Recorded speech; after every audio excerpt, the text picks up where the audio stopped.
Hi there, and welcome to another video on my Dialtune snare drum. I'll just turn all the snares off for now. I've been wanting to do this for a while, but between vacation and car problems and work, a lot has gotten in the way. So, and the camera's over here, I keep forgetting.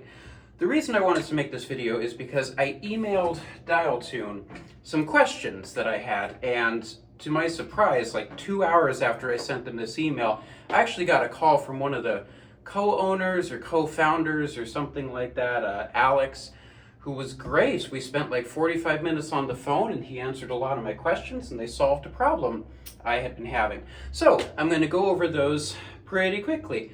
First, in the last video, I mentioned that my dials had developed some roughness. So I mentioned that, and they have a solution. They immediately shipped out 2 very thin plastic nylon washers, and they go in between the dial and sort of the middle actual housing for the cable system.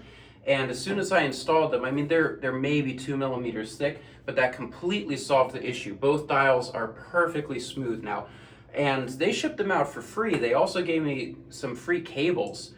They were neon yellow, so I actually already have a spare set of cables, and I wasn't going to put neon yellow ones on here, but I ended up using them to fix a marching machine for the school where I work. So that was super nice of them, especially because I bought this drum used. They didn't really earn any money off of me. So that was really cool. So if you have a Dialtune snare drum and the dials feel rough, just call or email. They'll ship you out those washers. Or if you don't want to wait, you can go to the hardware store. Just find some really thin nylon or plastic washers that basically fit the diameter of the dial, and that'll totally solve that issue. Okay, I asked about the strainer on their current series. So as I mentioned in my previous 2 videos, mine has the DW MagSafe strainer. I really like the strainer, but I love the butt plates, this adjustable 3-position butt plate here. I think it is great. And then I further customized mine with their self-centering snare system, which makes it incredibly easy to take the snares on and off. So snare side head changes are really fast. So I asked them why they sort of cheaped out on the second generation, and Alex gave me 2 answers. First of all, the second generation is $400 cheaper than the first gen. So, you know, they had to cut costs somewhere, and I completely understand. That's definitely a valid reason. Secondly, they wanted to get away from having branded hardware on their drums. In other words, this is a Dialtune drum, but there's a DW logo on it. Also something I totally understand. And something interesting Alex mentioned is that there's sort of a Generation 2 and a Generation 2.5. So the Generation 2, I'm pretty sure I know what strainer it uses because Drum Factory Direct has it for sale. It's like the cheapest strainer on their website. And it's a Pearl Piccolo style strainer, and it's awful. It's basically unusable. So I guess on the Generation 2, they went to that strainer or something very similar to that. I haven't used one, so I can't say it's awful. It just looks like the Pearl style Piccolo one, which I know is awful. Maybe the one they used came from a different manufacturer and it's better. But the Generation 2.5 uses a different strainer with vertical holes. So the Piccolo style has horizontal holes, which makes it difficult to retrofit or upgrade your strainer if you want to. But the Generation 2.5, the ones they currently sell, uses a different strainer, a better one in my opinion, with vertical hole spacing. So if you wanted, you could throw an indie strainer on there, or that would be a great option, honestly. And I guess the current strainer is just better overall. Something interesting Alex mentioned is that they are working on developing their own Dialtune strainer that's going to have some kind of interesting adjustability on it. He didn't go into too much detail, but I think that's great. So it seems to me, the impression I got is that the strainers they're using on their current drums are basically a stopgap until they develop their own strainer system. Okay, I asked about Keller shells. Mine has the Keller shell, and I opined that maybe they should consider using Nordic shells. They do not use Nordic shells, but for the Generation 2, they did switch to a different supplier, an overseas supplier, Europe, Taiwan, something like that, because they were not happy with the quality of the Keller shells.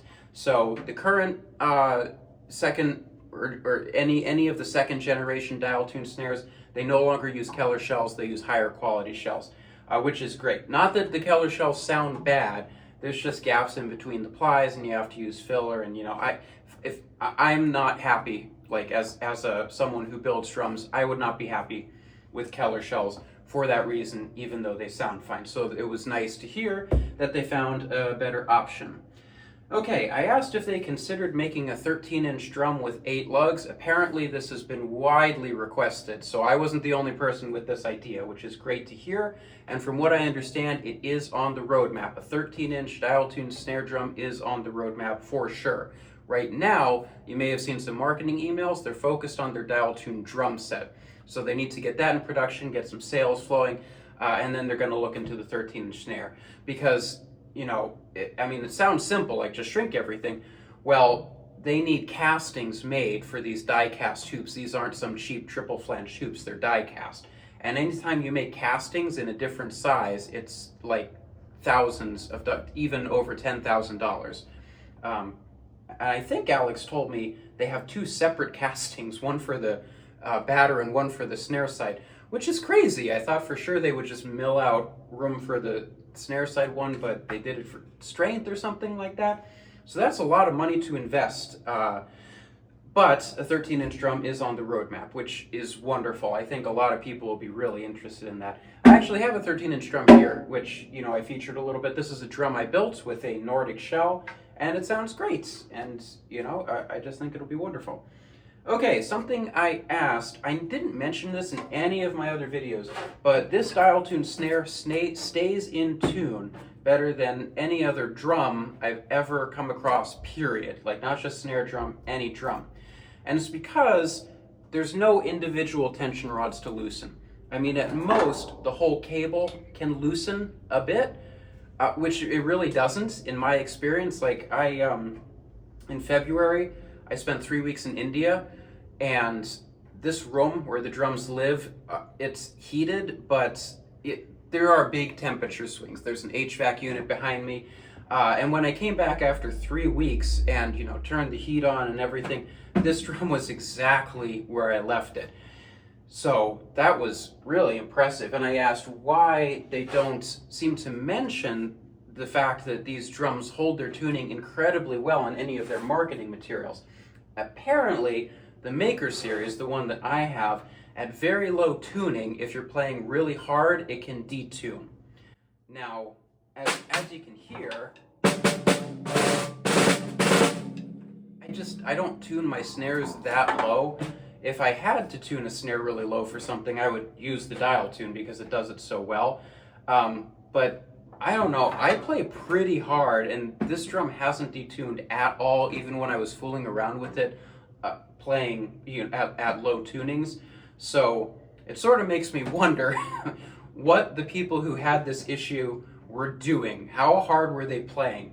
Because I think I play hard, but then sometimes I come across drummers on YouTube or Instagram or whatever, and I watch them and I'm just like, well, you're not playing hard, you're just destroying the instrument. So, in my opinion, if you have a Dialtune snare and it's detuning, you have a technique issue. I realize Dialtune can't say that because, never blame the customer, but that is my opinion. Apparently, for the second generation, they improved the tensioning system, and so it no longer detunes no matter how hard you hit it. Although, genuinely, I cannot imagine hitting this hard enough. I play with really thick sticks, too. These are Vader DSKs. Okay, and I think that's all the questions I had. Yes, and Alex spent a lot of time on the phone with me. Let me pull that email up again. He was very excited and passionate about the company. It was just really nice to talk to another drummer. Actually, he wasn't a drummer. His friend, the creator, is a drummer, and Alex is not. But it was just really nice to talk with someone who's passionate about what they do, in this case for work, but I don't know, it was just nice. Like, he loves what he does. So just to recap, if your dials are rough, you need a nylon washer, just call up Dialtune or go to the hardware store. If I bought those washers at my hardware store, it would be like less than $1, I think, for the 2 of them. The Generation 2.5 has a nicer strainer. Now, I don't think there's anything wrong with looking for a used Maker Series. I think that's a great option if you can find one, because on the used market, they generally seem to run about $400. But you know, if you want a new drum, you want the warranty, etc.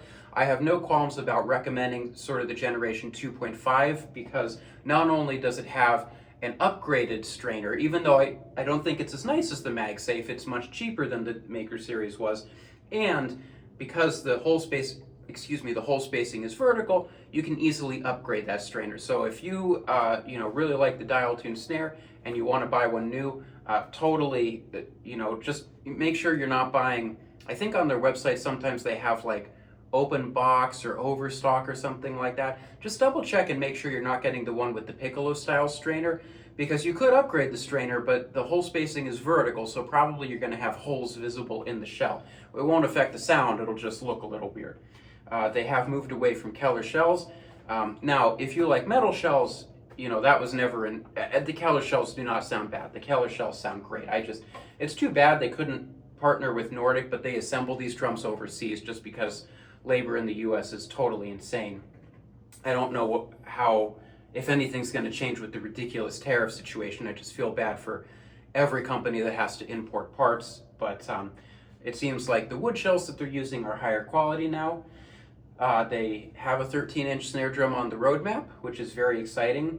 To be honest with you, when that comes out, I may just buy one, because I would like to support the company. I mean, I need another snare drum like I need a hole in the head, but they've just been great, especially since, as aforementioned, they haven't made a cent off me. Well, they've lost money off me because they sent me free washers and free cables.